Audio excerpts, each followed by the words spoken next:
네, 여야의 정치 고수들과 함께 뉴스의 미래를 예측해보는 시간 뉴스게임.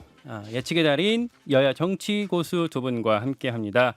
조응천 전 의원, 김병진 전 의원 들어왔습니다. 안녕하세요. 안녕하세요. 오늘 뉴스게임은 특별히 OX 판때기 없이 네, 좋습니다. 네, 예. 저 준비를 했어요. 그거 오늘 없는 게 나아요. 오늘 주제가 특별히 법조 이슈랑 좀 관련이 많은데 마침 법조인 출신 두 분이 나오셨기 때문에 논의를 좀 차근차근 확장시키기 위해서 그렇게 저희가 준비를 해봤습니다. 먼저 아까 저희가 오프닝에서 잠깐 설명을 드렸는데 오늘 핵심 판결 두 가지가 있어요. 이재명 대표 1심 선고 그리고 명태균 씨 이제 그 영장 요거 이제 발부가 됐죠. 두 가지 얘기를 오늘 많이 해보려고 하는데 먼저 이재명 대표 공직선거법 위반 혐의 1심 선고가 오늘 오후 2시에 있을 텐데 2시 30분에 있을 텐데 뭐 곤란하실 수도 있겠지만 찍어보십시오. 어떨 것 같습니까? 네. 김경진 의원부터 글쎄요, 벌금 500만 원 이상은 나오지 않을까요? 벌금 500만 원. 예. 그렇게 되면은 의원직 상실에 아니 뭐 피선거권 박탈까지 가게 1심이긴 하지만 1심이긴 하지만 어쨌든 범죄 사실이 지금 두 건이고요. 네. 그다음에 매우 격렬하게 법정에서 다퉜고요. 그다음에 저쪽에 이제 국토부에 위압이 있었느냐 없었느냐 같은 경우는 공무원들이 나와서 지금 순차적으로 계속해서 증언을 하고 있고 이런 상황을 종합해 본다면 당연히 이 당선 무효 이상의 형이 선고될 것 같고 제가 보기엔 근데 이제 자유형 집행유예 이상을 선고하기는 재판부로서도 부담스러울 터이니 벌금 500 정도는 선고하지 않을까 싶습니다. 예측입니까? 기대입니까? 예측에 기반한 기대도 약간 섞여 있다고 봐야죠. 뭐. 조응진 의원은 어떻게 보셨어요? 예, 유죄가 선고가 되면 네. 당선 무효형은 선고하지 않을 도리가 없다. 그래요. 근데 집행유예형을 하게 되면은 너무 세죠. 또 지금 최근 여권의 이 난맥상들이 지금 다 드러나고 있는데 거기에 대해서는 검찰이 제대로 수사도 안 하고 어저께 김희경 씨 10만 4천 원 가지고 150만 원 벌금 나오고 했던 것들 그런 것들이 과연 그러면 공정한 법 집행이냐 그런 생각도 좀 들어요. 그것 때문에 대비 효과가 좀 있어 보입니다. 저는 강경 요소가 있다면 그거라고 난 생각을 합니다. 정치적인 부분이 감경 요소가 될 수 있다는 거예요? 아무래도 판사님들이 판결 쓸 때 네. 이 저울이 이게 평평하냐 아니면 기울어졌냐 그런 것도 좀 생각을 할 거 아니에요?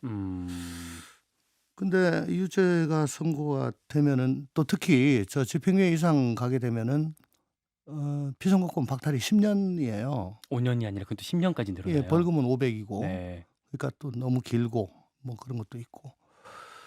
근데 어쨌든 당선 목적 허위 사실 공표에 대한 양형위의 양형 기준은 200에서 800 사이거든요. 네. 그게 기본이고 가중되면 500에서 1000인데 네. 막 가중 요소가 많기는 합니다. 음. 많긴 합니다만 또 아까 말씀드린 그런 강경 요인도 좀 있고 하니까 200에서 800 사이에 한 300 정도 하지 않을까. 두 분의 그렇죠. 예측이 300, 500이면 뭐 약간의 차이는 있습니다만 결국 피선거권 박탈 쪽으로 예측을 하시는 거군요.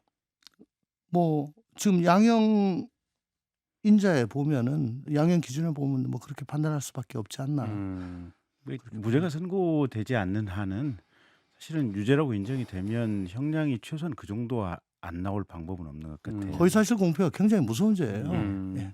뭐 이 부분은 이제 뭐 한 6시간, 8시간 네. 사이면은 우리가 결과를 좀 볼 수 있는 문제니까 네.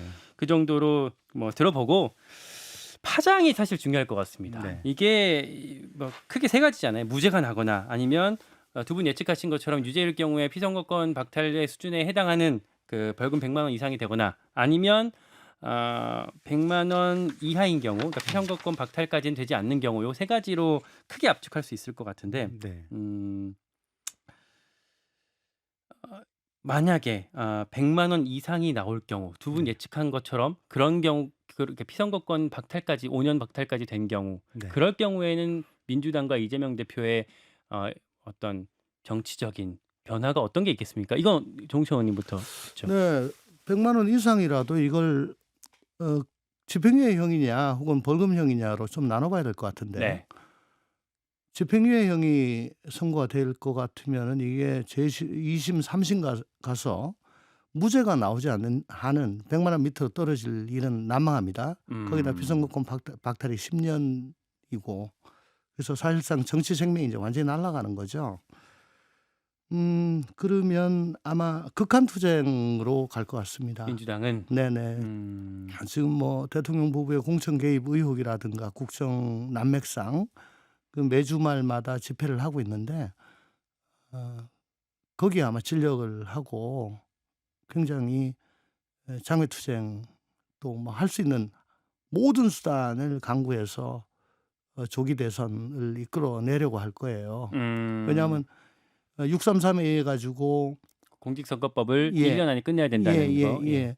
뭐 내년 여름이나 내년 가을에 형이 확정돼 버리면 그건 뭐 아예 못 나가는 거니까 네. 그전에 그냥 이 정권을 끝내버리려고 할 것 같고 100만 원 이상 벌금형이 나오면 그거보다는 좀 덜하지만은 어쨌거나 당내에서는 이미 저번 8월 달 전대 나올 때 이런 거 다 감안하고 압도적인 표차로 당선이 됐다. 그건 당내에서는 컨센서스가 다 이루어진 사항이다 해서 단일 대우를 더욱더 결속을 시킬 건데 그래도 이제 이게 300이냐 500이냐 얼마냐에 따라서 이게 2심 3심에서 좀 강경이 됐을 경우 100만 원 밑으로 떨어질 가능성이 있냐 없냐 그것까지도 보고 좀 당내의 반응은 좀 다르겠죠. 전 그 부분이 인상적이네요. 그러니까 네. 사법 리스크, 이재명 대표가 갖고 있는 사법 리스크는 이미 전당대회를 통해서 당 내에서는 어느 정도 어떤 지지를 받은 거다 이미. 예, 반영이 다 됐다. 그렇구나. 그런 측면이 있군요. 그럼에도 불구하고 이제 형량에 따라서 어느 정도의 좀 뭐 파동은 있을 수 있다는 말씀. 김경진 의원님은 어떻게 보십니까? 저도 큰 틀에서는 지금 조홍천 선배하고 생각이 비슷하긴 한데요. 네. 근데 그럼에도 불구하고 당대표 경선할 때 호남 지역 같은 경우는 투표율이 정말 낮았거든요. 그러니까 이게 반영됐다고 보기에는 민주당 내에도 이재명 대표에 대한 비토 심리가 적지 않게 있다. 지금 이렇게 봐야 될 것 같고요. 그래서 어쨌든 당선 무효에 해당하는 벌금 300 그러니까 100만 원 이상인데 뭐 이게 항소심에서 감형 가능성도 애매해진 1심에서 가령 300 이상의 형량이 선고가 됐다. 이럴 경우에는 제가 볼 때는 완전히 흙탕물 작전으로 가지 않을까 싶어요. 흙탕물. 예. 그러니까 전국 전체를 혼돈의 도가니로 이끌고 가서 네.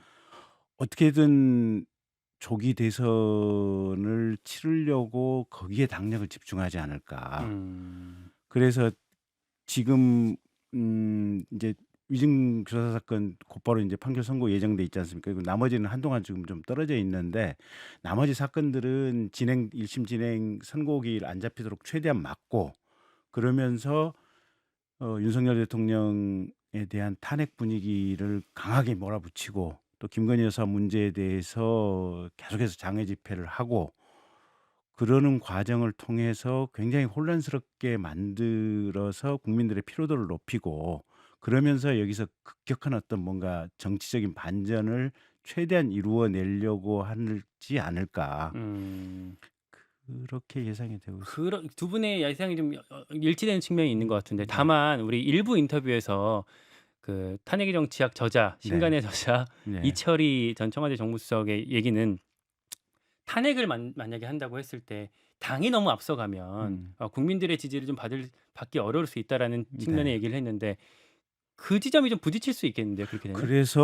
그래서 실제 지금도 탄핵 의원연대라는 게 만들어지긴 했지만 야권에. 민주당이 지금 체계적으로 참여하고 있지는 않잖아요. 음. 민주당의 일정 부분 의원들만 발을 담그고 있는 형태로 지금 이끌어가고 있잖아요. 이재명 대표도 장외 집회에 나가서 하고 싶은 말이 있다고 애매하게 지금 던지는 뭐 이런 상황들이잖아요. 네. 근데 아마 그게 이재명 대표 친위대에 의해서 조금 더 아마 깊숙이 들어가게 될 것이고 그런데 과연 중도층에 있는 국민들이 그러면 이 상황 탄핵과 관련해서 마음을 열게 될 것이냐. 네. 근데 이재명 대표가 당선 무효형에 해당하는 판결 선고가 오늘 나오게 된다면 중도층 민심은 조금 더 떨어져서 관망을 하게 될 것이다. 그러면 탄핵 쪽으로 끌고 가려고 하는 이재명 대표 측과 민주당의 움직임, 근데 민심은 또 살짝 떨어져 가는 그 상황, 이런 큰 틀의 구조 속에서 민주당은 계속해서 동력을 아마 집어넣으려고 할 것이기 때문에 앞으로 한 1년 정도는 나라 전체가 정말로 시끄러운 상황이 되지 않을까 싶어요. 그 시나리오 두 번째는 유죄긴 유죄지만 당선 무효형이 아닌 유죄가 100만 원 이하의 벌금이 나올 경우 이럴 때는 파장이 어떻게 될까요? 뭐 민주당 쪽에서는 이건 뭐 무죄나 진배 없다. 뭐 별로 죄도 안 되는 걸 가지고 정치 검찰이 정적 제거를 위해서 그런 목적으로 공권력을 행사하고 특정인만 집요하게 들고 파서 나온 게 겨우 이거다. 이게 뭐냐, 이거 사실상 무죄다. 이거 우리의 승리다. 라고 나올 가능성이 높고, 여당 쪽에서는 어쨌든 너는 범죄자야. 어디 범죄자가 그리고 뭐 이것뿐이냐, 지금 재판받고 있는 것들 뭐 좀 많냐, 이제 위증교사 저기서 당선 무효형 나올 거야 라고 하면서 아마 서로 머리끄댕이 잡고 이전 투구를 할 것 같아요.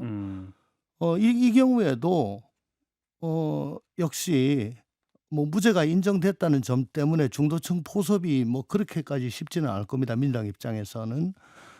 그러니까 지금 장외 집회 이 동력을 갖다 어떻게든 좀 키워 나가야 되는데, 저는 그렇게 생각해요. 만약에 민주당이 저 압도적인 다수 의석을 가지고 계속 강행 처리하고 탄핵이나 아니면 저 특검 뭐 이런 비상한 쪽으로만 노력을 기울이지 않고 그래도 민생을 갖다 계속 챙기면서 지금까지 왔다면 아마 요번 그 명태균 게이트, 그다음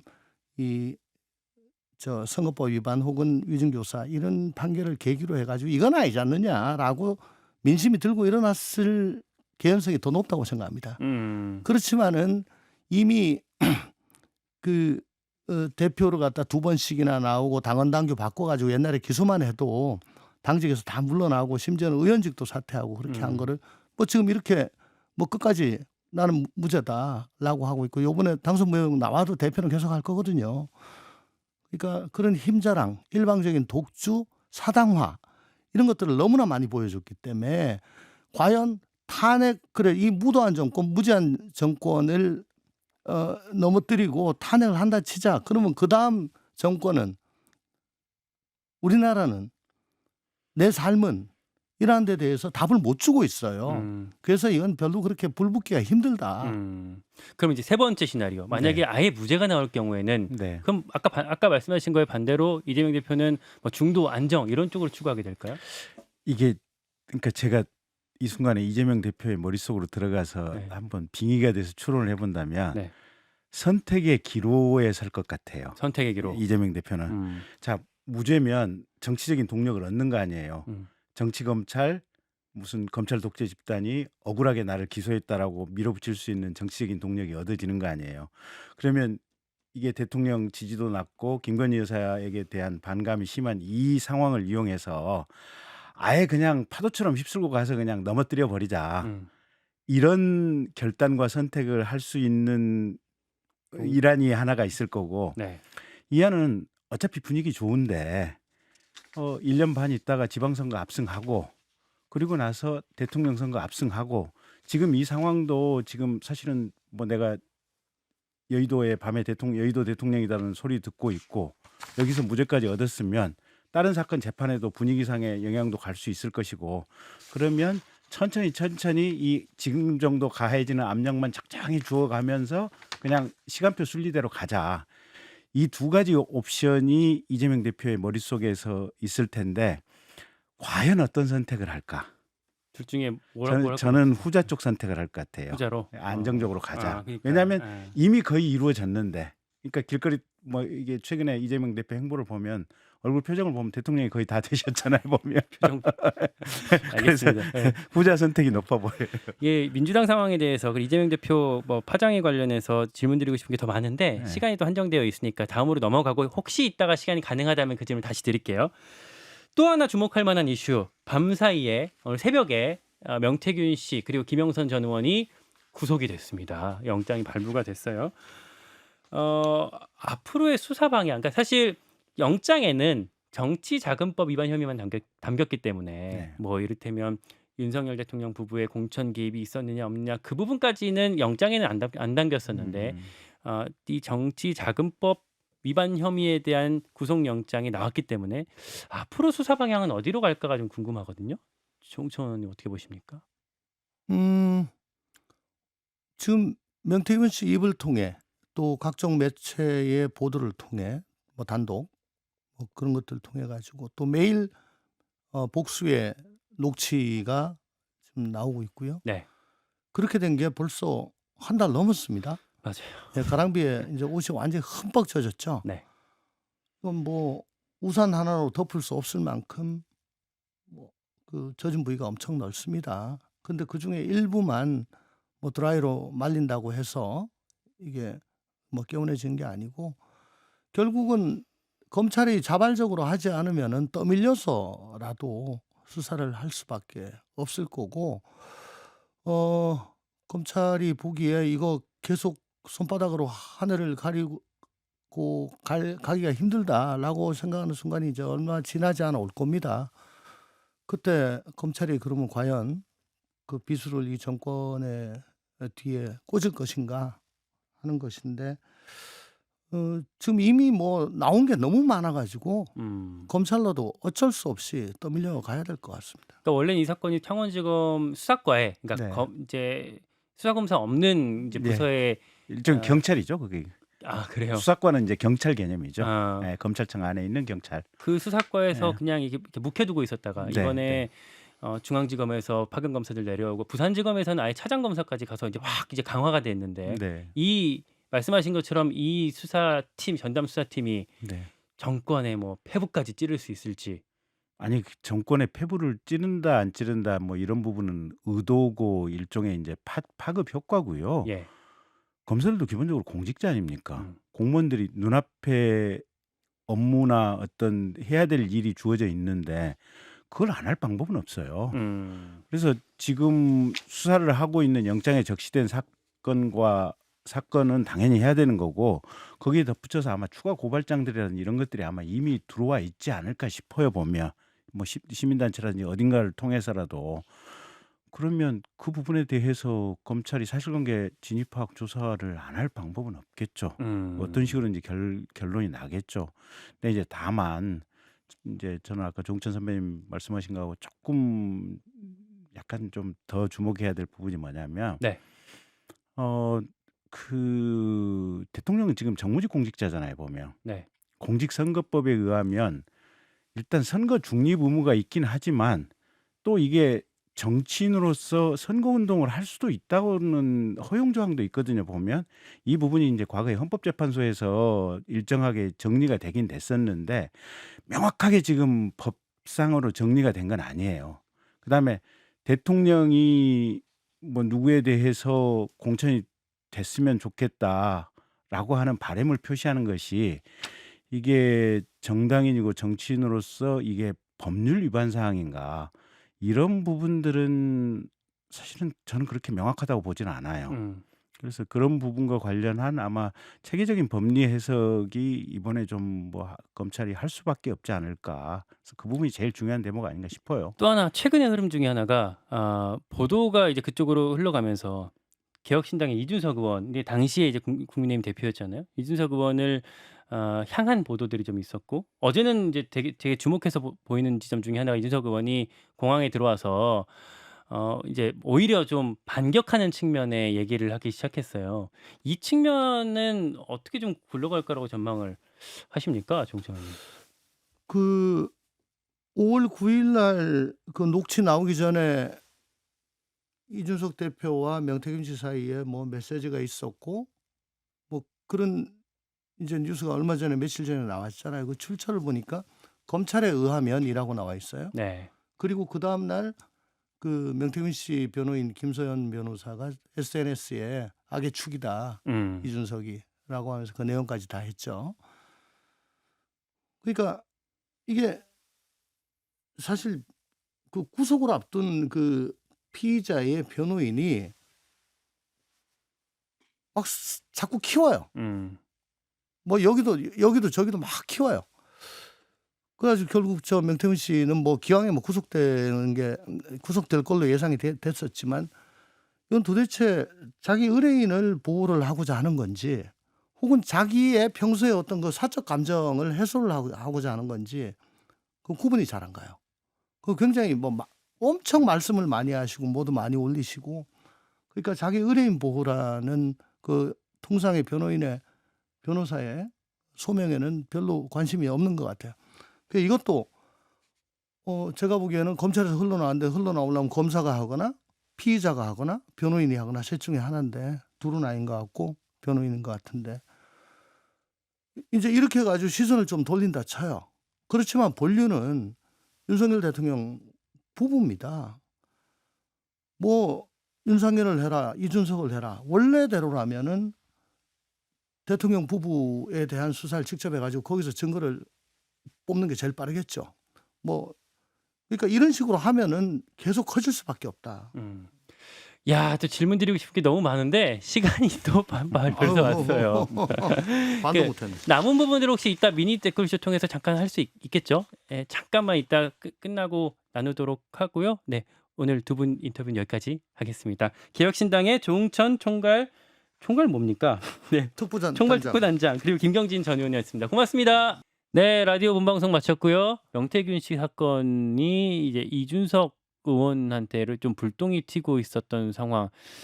사실은 저 같은 기자, 저 비롯한 이제 기자들 몇몇이라기보다는 이제 상당수의 기자들은 이게 이 프레임 전환이 뭐 의도된 프레임 전환이 아닌가라는 생각도 하게 됐거든요. 예, 저도 그렇게 생각합니다.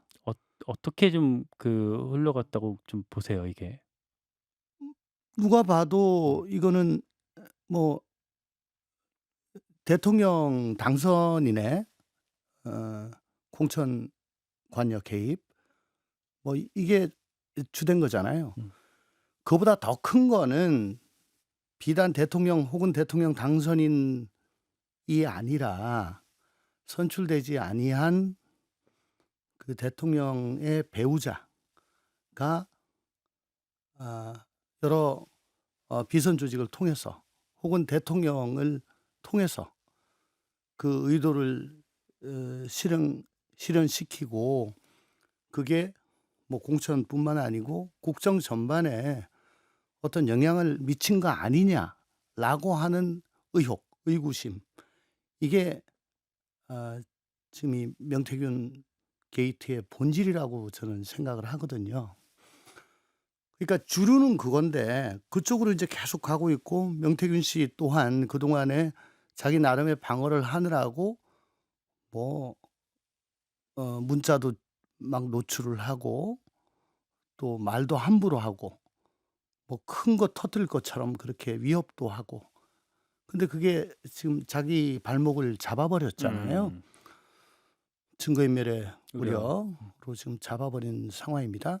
그러면 지금은 이제 명태균 씨 신병이 확보가 됐으니까 그 주어진 20일의 시간 동안에 그간에 제기됐던 의혹들에 대해서 집중적으로 하면서 또 연일 쏟아지고 있는 언론 보도라든가 뭐 야당의 폭로 뭐 그런 것들 중에 범죄가 될 만한 것들 모아가지고 거기에 대해서 또 추궁을 하고 하나 쌓아가야 되는 그런 상황에 갑자기 총구를 옆으로 틀어버린 거죠. 근데 아까 제가 말씀을 드렸다시피 그게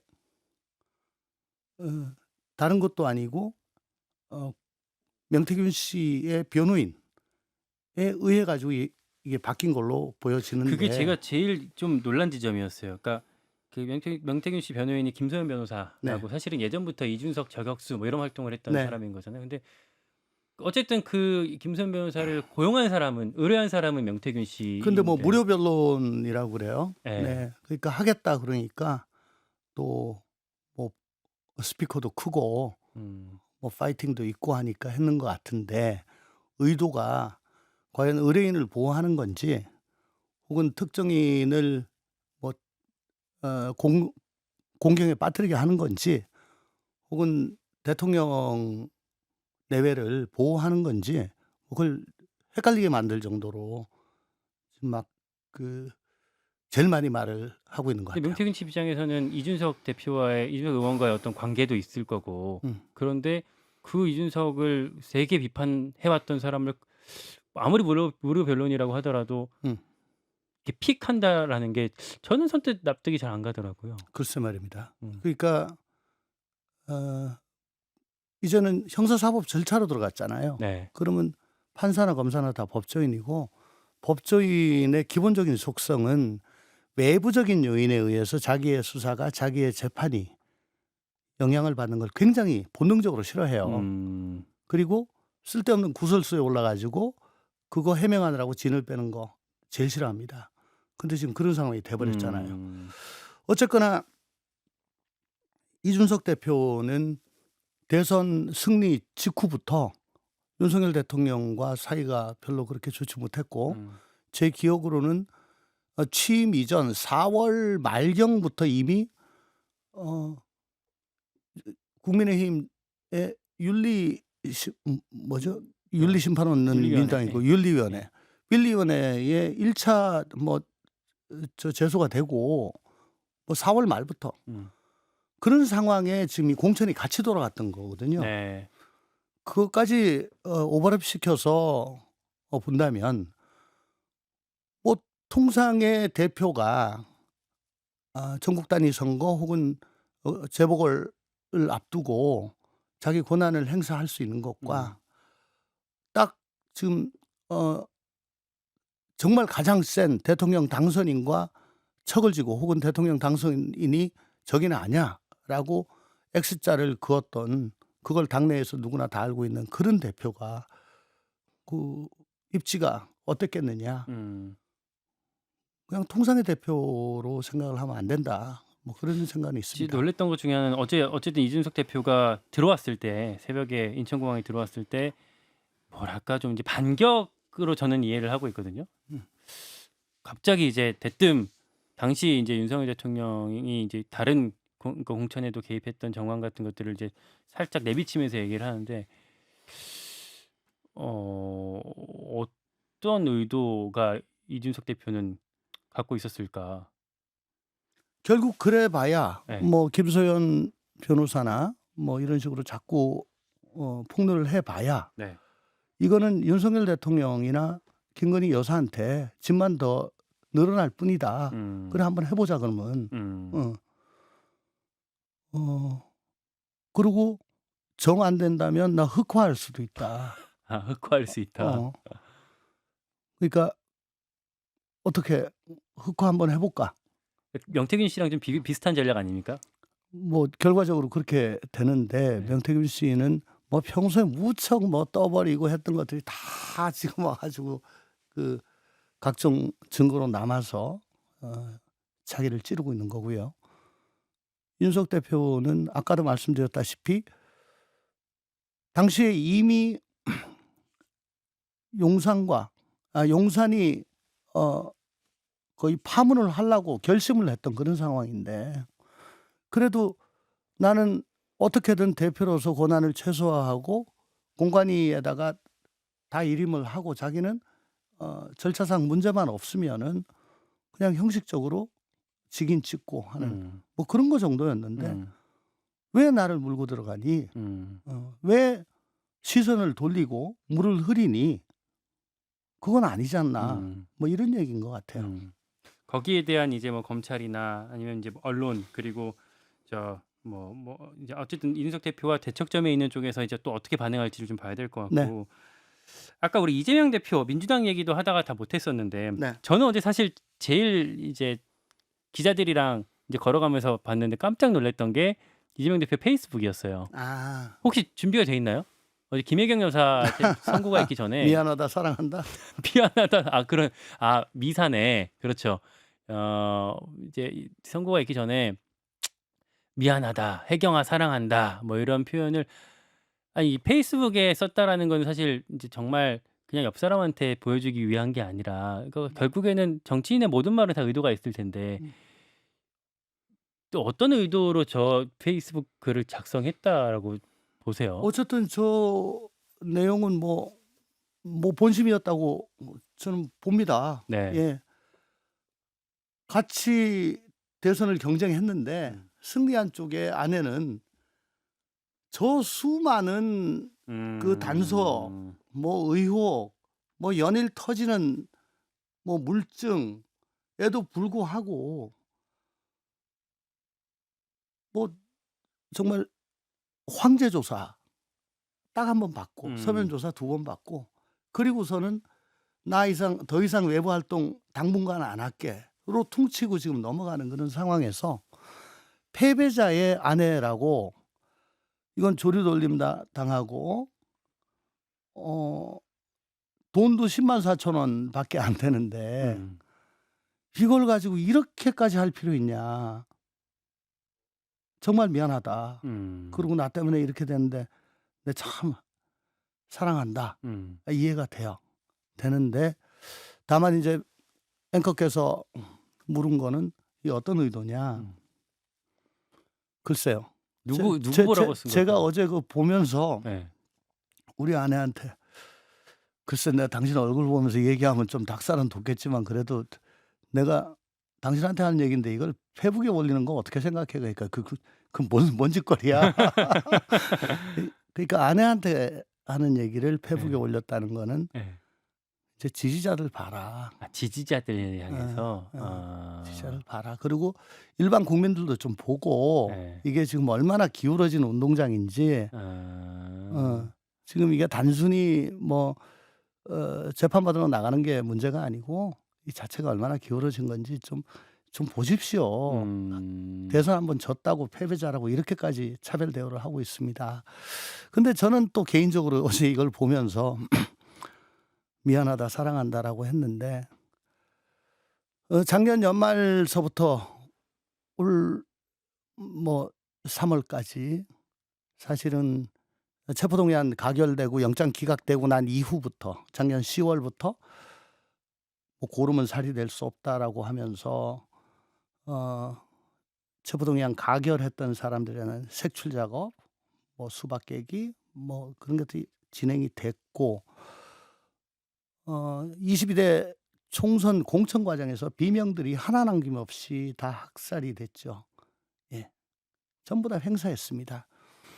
그분들은 다들 그래도 자신을 하고 있었어요.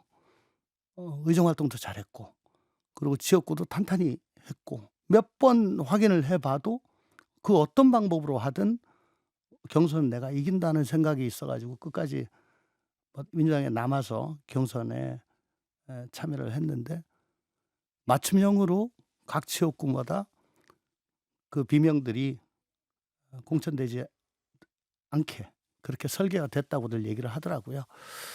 그래서 이재명 단일되고 사당화가 완성이 되고 드디어 아버지까지 됐는데 그래서 어떤 사법 리스크가 있더라도 동요하지 않고 똘똘이 뭉쳐서 비행기 타고 버스 타고 지금 수천 명이 서청 법원으로 몰려온다는 거 아닙니까? 더민주 전국 혁신회의 예, 중심으로. 거기다가 의원들 뭐 공식적으로 사발통문 돌린 건 없대지만 아마 상당수가 오늘 또 법원 앞에 모여가지고 힘내셔야 할 것 같은데요. 이게 이제 이걸 다 내다 본 거라고 저는 생각합니다. 이재명 대표가. 거기에 도움이 안 되는 사람들은 다 쏟아낸 거죠. 그러면 그 횡사당한 비명에 대해서 미안한 마음을 갖고 있냐. 아내한테는 미안한데 음. 비명기한테는 미안한 마음을 갖고 있을까? 제가 보기에는 그래도 그 사람들이 있어가지고 당내에서 다양한 목소리를 내고 민심에 부합하자고 계속 주장을 했던 사람들이에요. 민주당 이렇게 가면 안 된다. 그러니까 지금 윤석열 정부가 이렇게 무능하고 무도하고 그럼에도 불구하고 민주당이 아직 대안 세력으로 인정을 못 받고 있는 거잖아요. 그런 사람들이 다 빠져서 정말 미안해야 될 사람은 지금도 낙천하면 어디 지역구도 없습니다. 그러니까 자기가 위원장이 아니니까요. 그냥 헤매고 있는 낭인처럼 되는 거죠. 그렇죠. 행사당한 비명들한테 미안하다 한 말씀만 좀 해줬으면 좋겠다. 그 생각이 그 듭니다. 재연까지. 김현정의 뉴스쇼는 시청자 여러분의 참여를 기다립니다. 구독과 좋아요, 댓글 잊지 않으셨죠? 알림 설정을 해두시면 평일 아침 7시 10분 실시간 라이브도 참여하실 수 있습니다.